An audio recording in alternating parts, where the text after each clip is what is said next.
우리가 하나님을 믿는데 우리가 믿는 하나님이 자칫 우상으로서의 하나님을 믿게 되어지는 그런 경우가 있을 수 있다는 거예요. 신앙이 도구화되어지면요. 신앙이 도구화되어지면 다시 말해서 내가 하나님을 믿는 것을 통해서 나의 어떤 소원 성취와 나의 어떤 문제 해결과 나의 어떤 현실적인 목적 달성을 위하여 하나님을 방편적으로 수단적으로 기복적인 심정을 가지고 섬긴다고 하면 그때 하나님은 성경에서 계시된 그 하나님이 아니라 사람의 손으로 만든 우상으로서의 하나님이 될 수밖에 없다는 거예요. 여러분, 이것은 굉장히 두려운 무서운 말씀일 수가 있는 거예요. 타락한 인간의 본성에서부터 나와지는 왜곡되어진 종교성은, 왜곡되어진 신앙심은 얼마든지 하나님의 말씀의 원리를 벗어나게 될 때에 자의적인 이런 숭배신앙으로 말미암아서 우상숭배신앙으로 그렇게 전락되어질 수밖에 없다는 것이죠. 여러분, 민수기 21장에서 그 놋뱀 사건 아시잖아요. 놋뱀 사건. 길로 지름길로 갈 수 있는 걸 우회해서 힘들게 간다고 해서 그 길이 험하다고 해서 멀다고 해서 그리고 그들이 원하는 이런 식물들을 하나님께서 제때제때 공급하지 않으신다고 해서 불평할 때에 하나님께서 불뱀을 보내셔서 그들을 물게 하심으로 말미암아 물린 자들이 막 죽어나가는 거예요. 그들이 회개했어요. 모세를 통해서 용서해달라고, 잘못했다고 모세가 하나님께 아뢰었어요.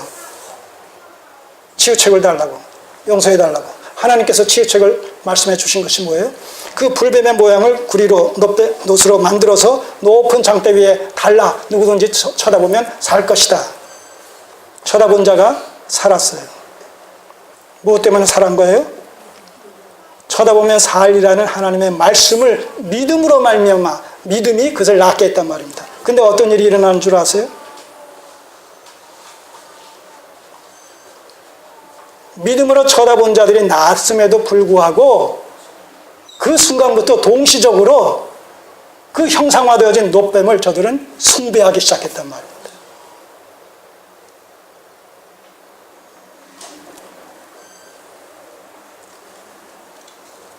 언제까지요? 히스기야 왕 때까지 몇 년간이요? 약 700여 년간을, 이 모세 때로 우리가 1500년으로 이렇게 얘기를 하거든요. BC. 히스기야가 700여 년. 그러니까 한 700여 년 기간 동안을 이 놋뱀을 숭배했다는 거예요. 열왕기, 여기 손을 놓으시고 열왕기하 18장.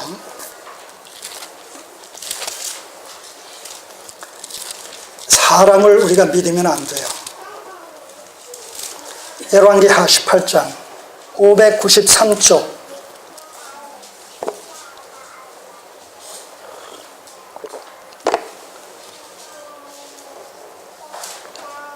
열왕기하 18장 1절이야. 이스라엘 왕 엘라의 아들.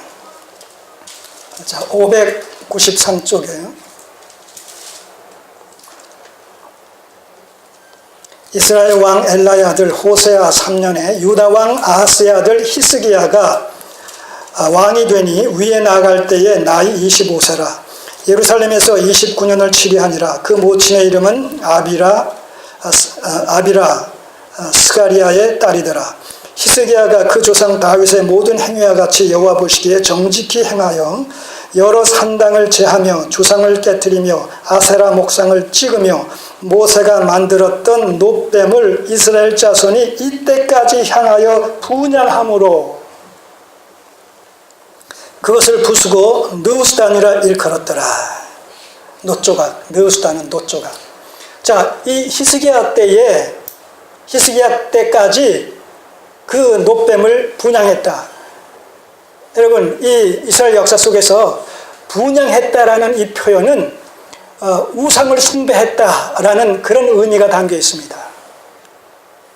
하나님께 제사를 정식으로 지낸 것은 불로 태웠다, 이런 그 표현을 쓰게 됩니다. 의도적으로 우상을 숭배한 것에 대한 표현을 분양한 것으로 그렇게 나옵니다. 이 여로보암 이 건도 이제 그 마지막 보게 되면 그런 표현이 나옵니다만서도 어쨌든 이 놋뱀을 이때까지 그들이 분향함으로 말미암아 우상처럼 숭배했다는 거예요.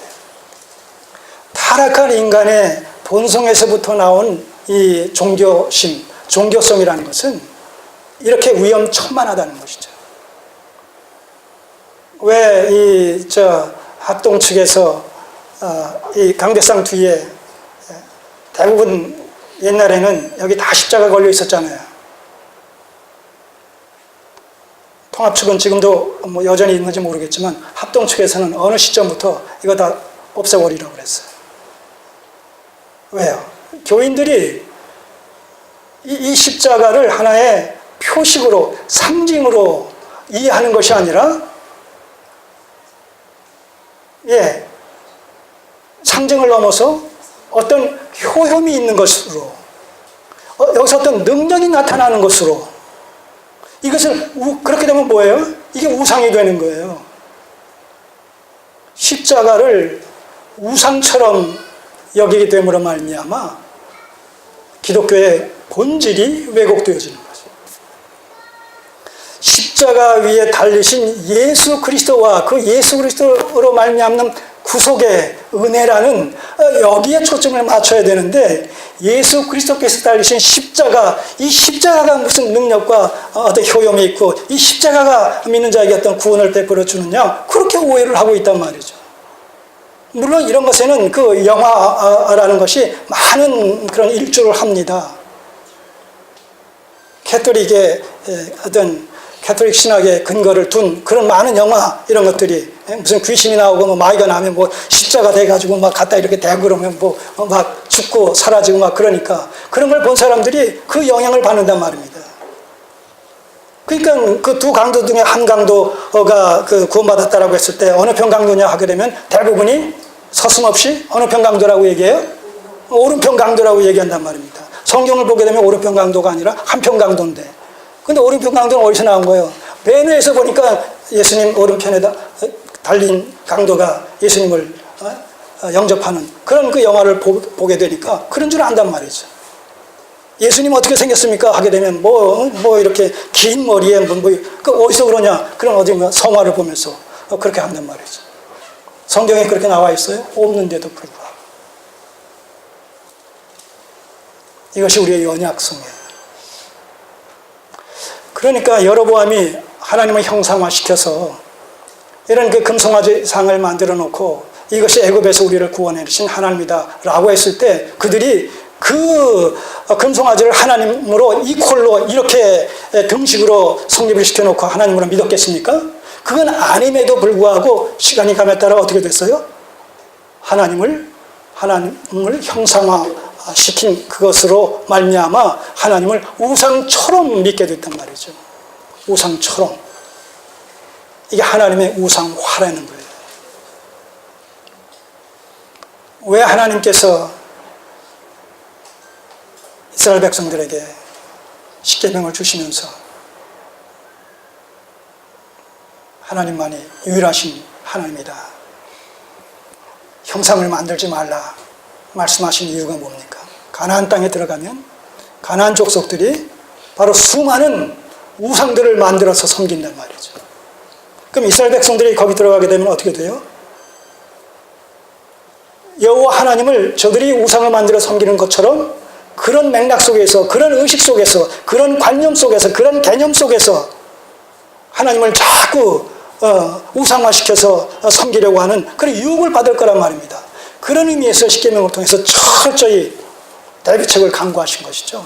그럼에도 불구하고 실제로 그들은 어땠어요? 우상을 섬겼다는 거예요. 우상처럼 섬겼다는 거예요. 그리고 우상을 실제적으로 섬기고, 그 일에 여로보암이 크게 일조하는 것이죠.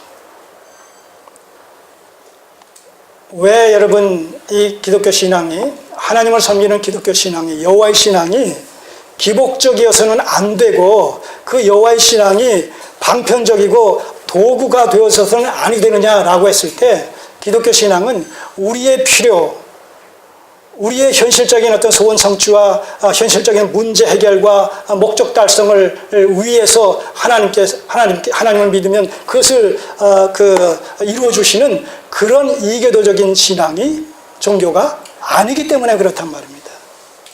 여러분, 인간의 궁극적인 필요가 뭐겠어요? 인간의 필요가 많은데 궁극적인 필요 중에 필요, 그래서 궁극적인 필요가 뭐겠습니까?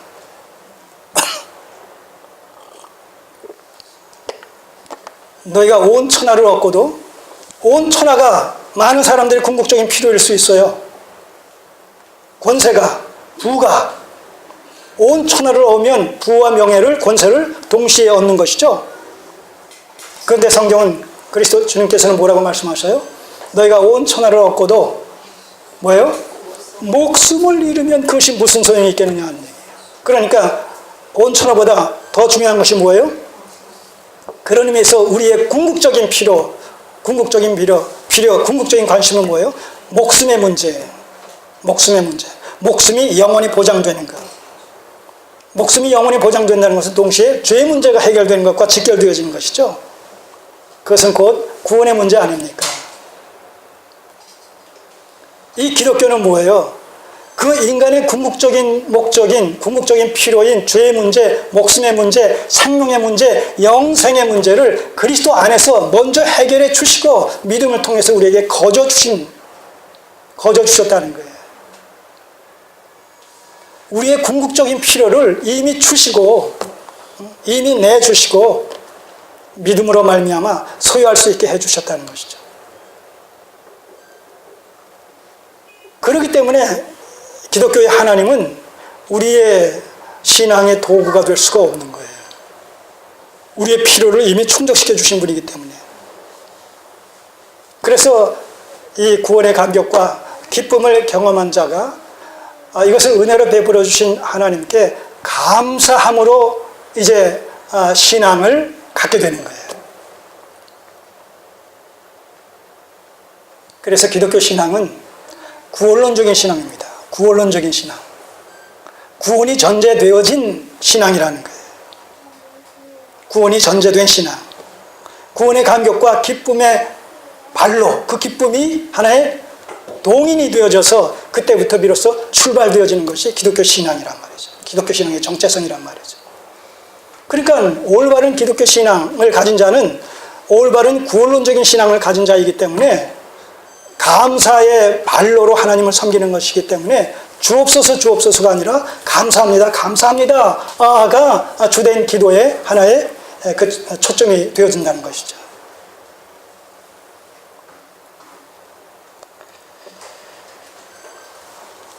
두 번째가 뭡니까?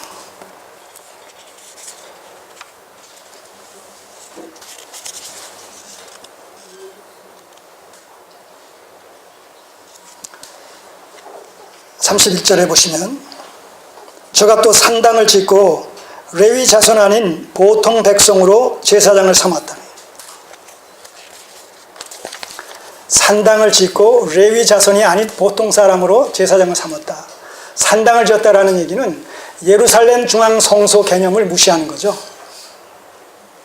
아까도 말씀드렸듯이 그것은 예수 그리스도를 신약적 관점에서 봤을 땐 예수 그리스도를 거절하고 거부하는 그런 것과 본질에서 맥락상 일치가 되어지는 거예요. 상하는 거예요. 산당을 제해버리고 솔로몬 성전을 지으라고 말씀하셨어요. 모든 제사는 이제 예루살렘 성전에서 드리게끔 되어 있단 말입니다. 그런 의미에서 산당은 한시적으로 허락된 예배 장소였죠. 그러니까 아까 우리가 히스기야 때도 봤지만 뭐예요? 그때까지 산당이 그냥 있는 거예요. 그래서 히스기야가 산당을 다 제하여 버리지 않습니까? 그 산당에는 다 우상들이